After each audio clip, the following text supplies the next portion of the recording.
Hi there, and welcome. Now it's time for America's favorite podcast, Leave Your Mark, with your host, Vince Cortese. If it's fly, loose fitted, it's Cortese. If freeze and chub is in it, it's Cortese. Leave Your Mark is about inspiring the world, one guest at a time. Pass the word from Brooklyn to Pittsburgh, from urban to suburb, it's Cortese, you heard? And here is our host, Vince Cortese. This is Leave Your Mark. I'm Vince Cortese, and today's guest is entrepreneur extraordinaire Joe Matz. Joe has lived in 3 different continents, developing 10 different diverse businesses. He works with solopreneurs, micro-business, and executives. He's also a host of Espresso Jams podcast. He is a Mount Kilimanjaro climber to the top, and his experience and marketing skills are available on Actionable Coaching Business. Joe, thank you for being our guest here today. I'm glad you're here. Hi, Vince. Good to see you, and I'm happy to be here. Yeah, I think it's one of those things that people always reference, that they'd like to climb a mountain, and specifically Mount Kilimanjaro, probably the big trophy piece. How'd you get into climbing, and what encouraged you to go to the top? Well, here's the thing. I'm not a mountain climber. I'm a hiker. I'm a dog walker. Well, my dogs, not professionally. And I was sitting at a bar where, it's a great place for inspiration. And I was sitting with my father, and a few beers in, and he says, "Hey, Joe, if I climb Mount Kilimanjaro, will you come with me?" And I said, "Sure, why not?" That began a research project, because we didn't know if it was possible for folks like us. We're in shape, but we're not mountain climbers. And we started researching. So there was the inspiration. That many businesses are started with inspiration. And this adventure was started with that inspiration. And we found out that we could climb the mountain. We trained, we had accountability with people. We posted pictures on Sunday of our hikes. We found a guide, a whole company to help us get up the mountain. Wow. And a year later, we summited Mount Kilimanjaro. Wow. So a year later. So what is the altitude of Mount Kilimanjaro? 19,341 feet. Now, I had experience out in Park City at about 13,000 feet. And I would say from about 7,000 feet up, it begins to change quite a bit. But I mean, you were almost twice as high as I was. So I can imagine what the air and the conditions get like as far as the challenge of that. Yes. And let me tell you, Vince, we took the slow route. Okay. So we got there a couple days beforehand, and our hotel was at 5,000 feet. So we started to acclimate already to the altitude. And then we started our climb. We started our climb. And it was a slow way up, but the way that had the most success for folks like us who are not mountain climbers. Okay. And we went in Tanzania, they say pole pole, which means slow, slow. We weren't racing. It took us 7 days to get to the top. Wow, that's quite a feat. Well, let me do this. I had to address that because I think that's fascinating, and the determination to get to the top, especially Mount Kilimanjaro, is definitely a big one. So it's a testament to the kind of drive that you have that carries over into your work. So what I like to do for my guests is do a little background on you. Where were you born and raised? I was born in New Jersey, northern New Jersey. Okay. Did you have any siblings? I've got 3 brothers and sisters, and then through second marriages, I've got another two sisters. Wow. So 5 siblings. Yes. Now, were you in the lead, in the middle, in the end? Number 2. Number 2. Okay. So what was life like in your childhood? So New Jersey went by pretty quickly. We moved to Florida, southern Florida, when I was in 3rd grade. So I did 3rd, 4th, and 5th grade in southern Florida. Then we moved to just outside of Chicago, to Evanston. And then we moved to Boone, North Carolina. Now, in Boone, North Carolina, is this where you end up going through high school and graduating? I went to 2 years of high school in Boone, North Carolina, and that was Watauga High. Watauga is the county, Watauga High is the one singular high school in that county. Okay. Now, did you graduate from there or no? No, because I went back to New Jersey and I graduated from Wayne Valley. Wow. Now, what was your mom and dad's name and what did they do? So my mother has done many things. In fact, she got her doctorate after the age of 50. Oh, She was a wow. teacher. She studied, oh my gosh, I can't think of it. Minority studies. And she actually lived on the Navajo reservation for a Oh, number of my. years and interacted with the tribal members and the students. Oh, very interesting. Now, Yeah. what did your dad do?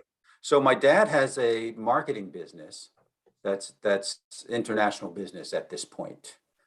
He is all over the place, still working. Could have stopped many years ago, but hasn't found anything more interesting than what he's doing with his business. He truly likes what he's doing. Now, where did you end up going to college? I went to college at Plymouth State University in New Hampshire. Wow. So you're definitely, you were actually before graduating high school, you had moved around quite a bit. Yes. Because I mean, yeah, I think that your storyline of being in 3 different continents and operating in diverse businesses and as many as you did, you can kind of see how a little bit of the roots were planted with what your parents do. That's very cool. So now you get out of college, and how does this entrepreneur journey begin? I worked all through high school. Even in middle school, I had a job. I had a paper route. And then I worked in high school at different restaurants. I worked in college at different restaurants during the summer, all of that. The first thing I did that was entrepreneurial is this is the 80s, right? So give me a break. I started playing hacky sack, right? There was no place to buy hacky sacks at the college where I was. So I contacted the manufacturer, and this was 1987-ish. He actually lives in Hackensack, New Jersey, where he made the hacky sacks. So I ordered 24 hacky sacks and I started selling them on camp. We hung up signs, hey, buy your hacky sacks here. It was hilarious, lots of fun. And I got some free hacky sacks out of the deal. So you're entrepreneurial right out of the gate. Yeah, I never thought of it that way. In college, I wanted hacky sacks and I wanted them for free because I didn't have any money. So I figured I'd sell, I'd sell about 20 and I'd get 4 for free. Okay. All right. So this is interesting. So now you're off. Now, when did you leave the country to start working with your first company? So I graduated college and I was very fortunate to get a job exactly where I wanted, doing exactly what I wanted to do. 5 months later, I get an offer to go to Italy for 2 years. And I figured, if not now, when? And so a month later, I was in Italy. And I eventually stayed there 5 years, and I became the sales lead in Italy. Connect with us on LinkedIn. Be our friend on Facebook. Follow us on Twitter and Instagram. Whether jumping out the MP or jumping on the app. You are listening to Vince Cortese. We just want you to leave your mark. Now, let me ask you, how do you become the owner of these businesses? Were you hired, or they brought you in as like a consultant, and how did this develop? So I was mostly a consultant in Italy, right? And then what happened there, I became the sales lead in Italy after I learned to speak the language, learned a little bit about things there. Then when the company wanted to go to Brazil, they asked me to take the company to Brazil. And I headed up the operations in Brazil. So from Italy over to Brazil, how long are you in Brazil for? 9 years. Okay, so you're probably picking up a third language at that point. That's right. Yeah. Right. Now, when you're doing these businesses and helping them develop, what would you say the 3 biggest mistakes are you were coming across? Oh, when I was developing the businesses, I didn't have a way of keeping track of all the folks I spoke with at the time. And that I realized was a bad way to go.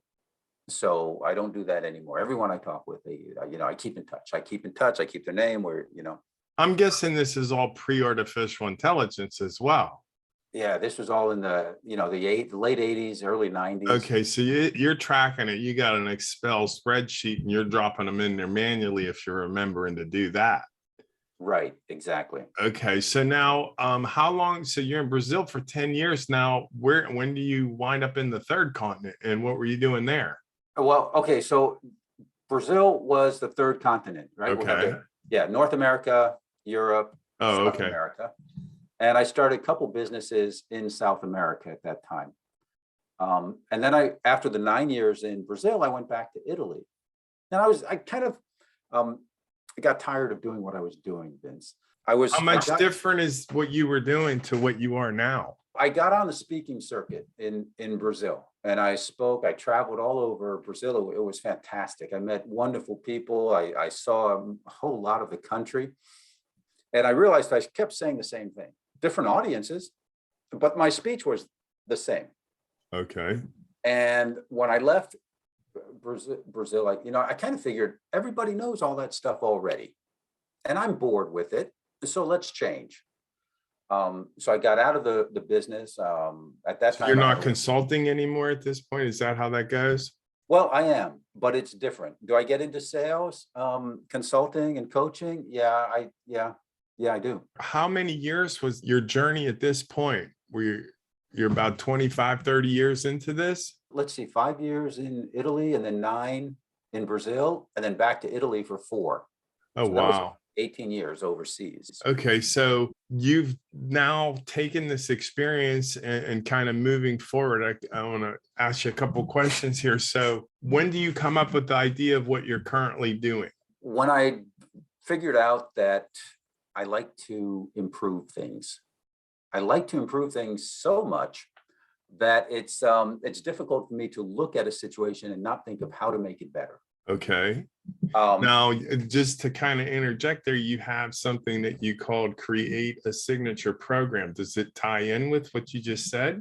It does tie in because you've got to stand out. You've got to be unique in today's world. And, if your ideal clients wanted the same old, they would have found it already because it's all over the place out there. The same old. So you've got to be unique. You've got to stand out and talk directly to your clients and your potential clients of what issues they want to solve, what problems they want to solve, because they've got something in their life that they don't want anymore, or there's something that they want that they don't have yet. Okay. How do you, at this point, coach them or direct them how to be different and stand out in the crowd? So we start with what makes them unique. We start with what I like to call the keys. Okay, so it's KEE, knowledge, experience, and expertise. And everyone has it.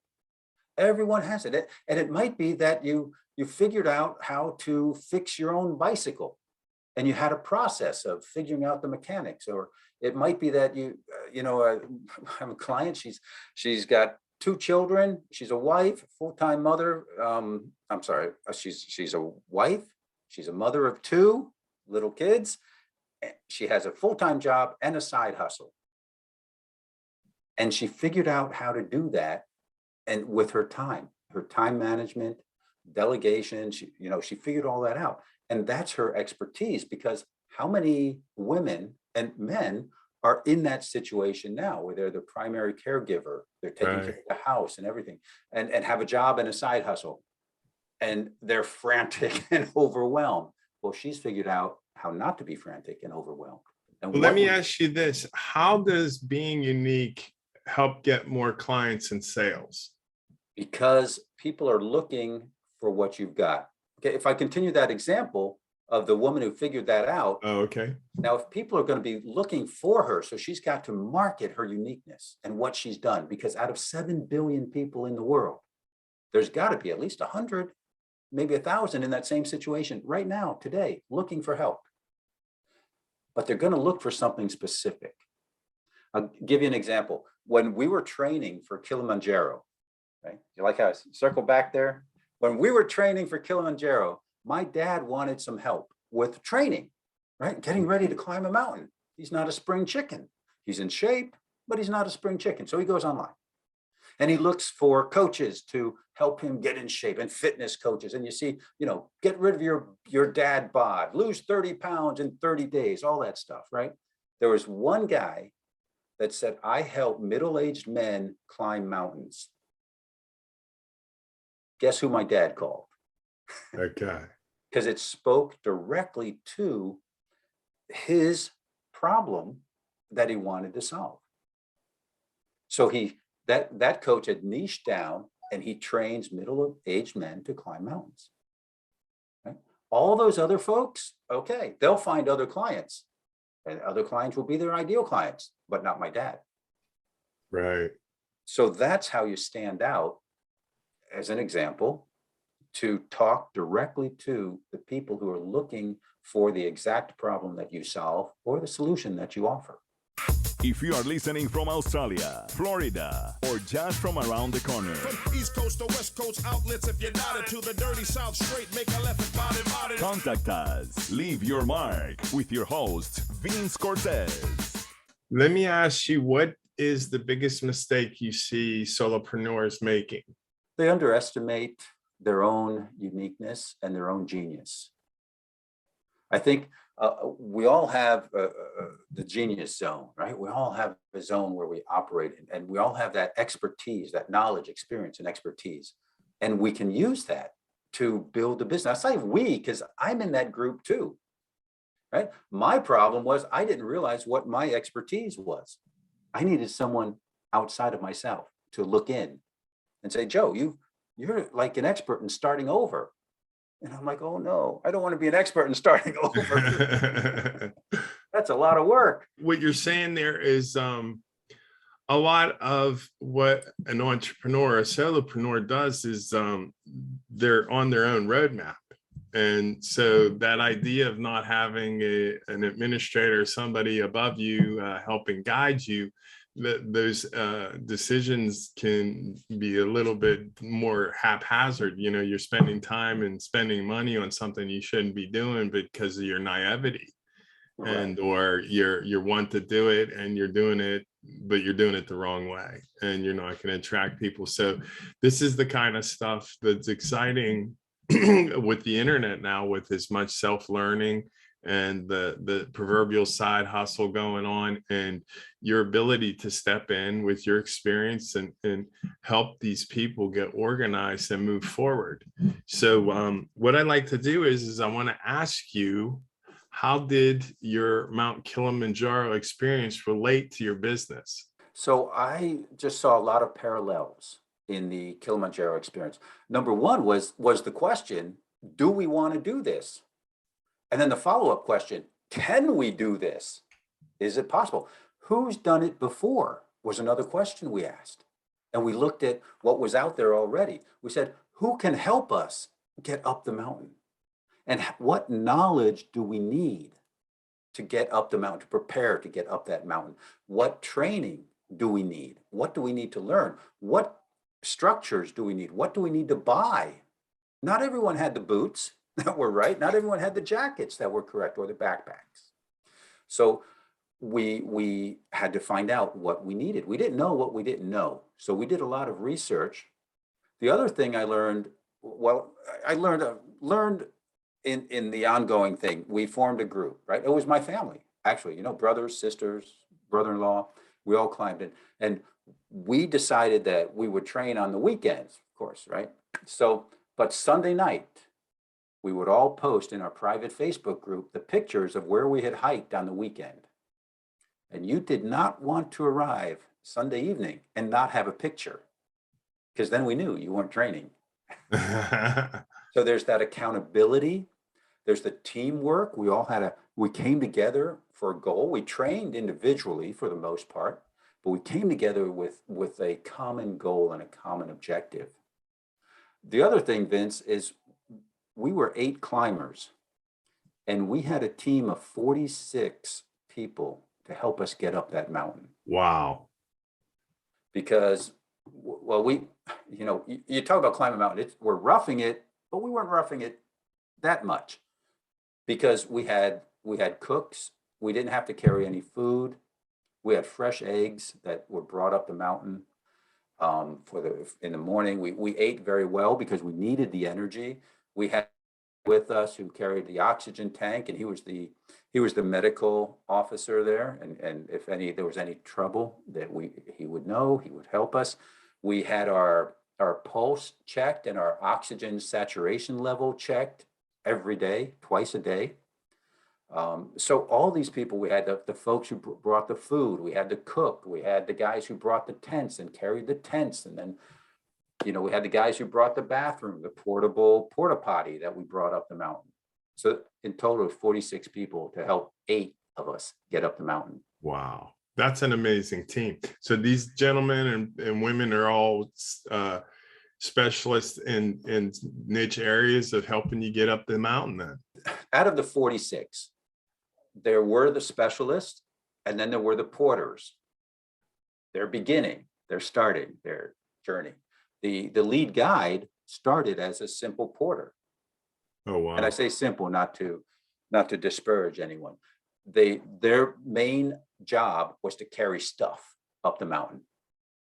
Oh. And they learned, they progressed up the chain, if you will, to becoming an assistant guide, to becoming a guide, if that was their objective.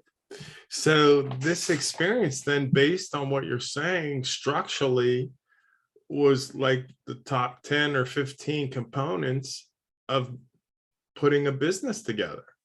The questions you were asking, how can I get up the mountain? Who can show me?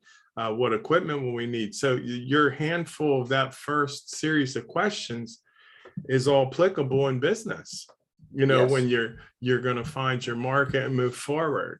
So let me ask you this. So as a business coach, what are the 3 primary businesses areas that you focus on with your clients? It's really agnostic, according to who I'm talking with. The first thing I want to do is get to know my clients, my one-on-one clients, my private clients. I spend quite a lot of time getting to know them. I have a long questionnaire. I have conversations. I want to know what they've done, what their experience is. I want to know what they've done in business. So I look at their marketing. I look at their websites. I look at everything they've done, or whatever they've done. And then we talk about what they want to do, where they want to take their business. What constraints do they have? What knowledge, experience, and expertise do they have? What constraints do they have? What's holding them back?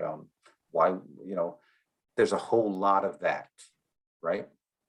And then it's figuring out how to make whatever they want to do, whatever we figure out that they want to do, then how to make that unique, how to stand out from the crowd, and create a signature program so that they have a roadmap to follow in their business. There's a part there that as you're setting up your structure, it's kind of interesting being in marketing because you're doing the same things that you're showing somebody else how to do. And so then you're teaching them how to get through their problems. So those basic areas of teaching them, like sales, advertising, and marketing are unique traits. I think that there's more things that go on when we have an online business, because there's what I reference as the talked about tools, like the tool of just knowing how to use the computer, how to get on it, how to turn it off, how to turn it on, how to do a Zoom meeting like we're doing. So when you have a computer literacy level that's high enough, then you get into, oh, well, I have a gift and I want to share my gift with the world. And that's nice, whether it's a Shopify store or whatever. Then the third component of that, which is the hidden one, which I think in the modern era replaces your accountant and your sales force, is knowing how to market on the internet. And I look at the word being in marketing all these years later as problem solve. When I say the word marketing, I think a problem solve. So the reality is you're solving a problem for your client, and at the same time, you're showing them how to do it for themselves. And then they need the skill set of knowing how to maneuver the computer and then hear you out on the marketing. So a lot of people come on, I think, and reference, oh, I sell a funnel, or, oh, I have a 1-page funnel, and it's like, those are methods of what you use, but they're telling you such a small portion of the ingredients of that success. If you have a story to share, tell us, how are you going to leave your mark? Contact us. Leave your mark with our host, Vince Cortese. Be our guest. So that being said, how do you take somebody who's coming to you, like, how do you pre-qualify the customer if they have enough of a skill set for you to work, or that you could actually help them? Right. Well, right now I am working exclusively online. So if they're not able to do a Zoom meeting, they've got some catch up to do, right? Then I really want to know what they want to do and what experience they have. So if we had someone who, let's say they're a bartender, right? And they've been a bartender for the last 15 years, and now they're 35 years old, and they want to be a singing coach. I asked them, what experience do you have with that, right? If they have no experience, that's kind of a tough way to go. Most people, though, are looking at something that they have some experience and expertise in to some degree. What I do is help codify that. Okay. So we codify that, and there are people making money doing the most odd things that you can't imagine. Yeah. Right? Yeah.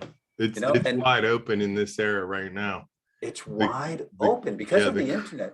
The creative level is through the roof. I mean, if you can make it have appeal, you got a chance of monetizing. Exactly. Yeah. Well, what I'd like to do, and I ask all my guests when they come on here, you got quite an impressive story as an entrepreneur, being all over the world and learning these different businesses and so forth. How would you like to leave your mark? How do you want to be remembered? I want to be remembered as helping people to make an impact and helping people to express themselves and make an impact and make the world better. So I'm trying my best to make the world a better place. And I'm doing that through helping entrepreneurs make the world a better place with their talents and abilities and bringing that forth, right? We've got to bring forth our own genius, our own creativity, because we were meant to do that. That's why we have that. And not to be hidden, but to be brought forth and to share with the world. So I think everyone has a gift to share with the world.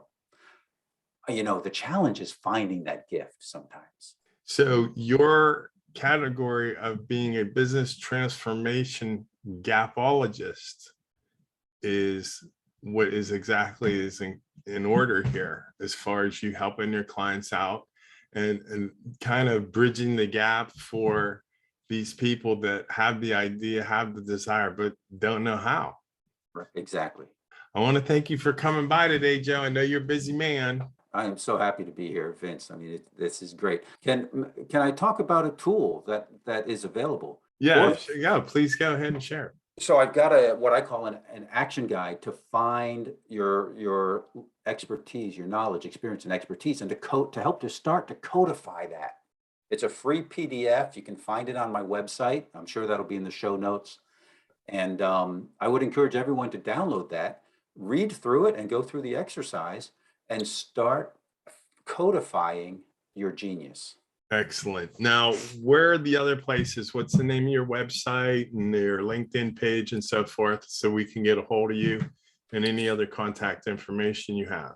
So the best way to get a hold of me is my website. It's apexable. Now there's a dash in between there. So apex-able.com, or you can find me on LinkedIn with my name, Joe Matz. That's M-A-T-Z. Search that on LinkedIn, I'll come up. You can almost search it on Google and I'll show up. Oh, that's getting exciting. You got some penetration in the market doing that.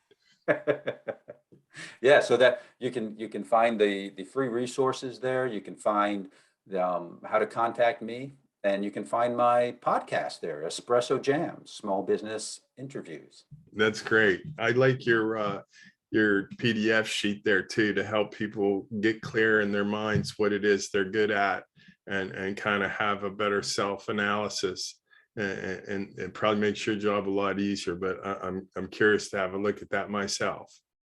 Yeah, I'm partial to it because I created it. I think it's great. Okay. It's awesome. All right, well, we'll be looking for you. And thanks for coming by, Joe. Very good. Thank you, Vince. Thanks for listening to Leave Your Mark today. Tune into our next episode of Leave Your Mark with Vince Cortese. Be blessed. You just left your mark. Thanks for listening. Listen to more episodes on demand. Just click Leave Your Mark with Vince Cortese.